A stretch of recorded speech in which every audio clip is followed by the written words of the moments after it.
تجربة جديدة مع الراي المصري بورسعيد. هنجرب النهارده المكان اللي كنت مستنياه بفارغ الصبر ان هو يفتح في بورسعيد، هو اصلا من الاماكن المحببة للقلب في بورفؤاد. مش عارفة ازاي فضلت مستحملة كل ده ومجربتوش لحد دلوقتي. مش عايزين نرغي كتير، يلا بينا ننطلق الى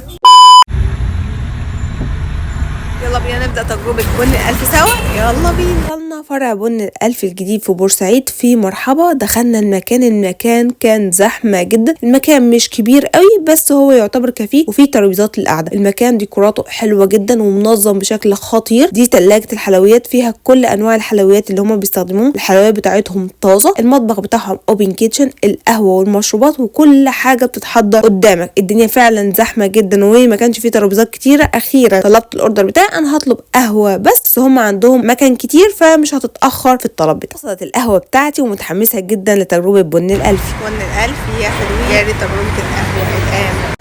التحويجه خطيره يا جماعه. طبعا الألفي لا يعلى عليه.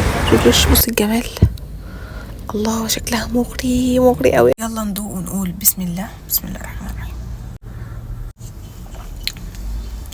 انا بحب بن الألف جدا، يعني انا كنت مستنياه على فارغ صبر ان هو يجي بورسعيد. بنزل بورفؤاد مخصوص عشان اشرب كوبايه القهوه بتاعته، وكنت بنزل بورفؤاد مخصوص علشان اجيب البن بتاعه، وخصوصا بن الألف اللي اسمه مخصوص ده خطير يا جماعه. الحمد لله اخيرا وصل بن الألف، ومتحمسه بقى اجرب الحاجات التانية. يعني بيقولوا الايس كريم السوفت بتاعه خطير، الوافل تحفه. فعايزين بقى ايه، دي تجربه كامله. بس انا اي تجربه جديده ببداها من الكافي،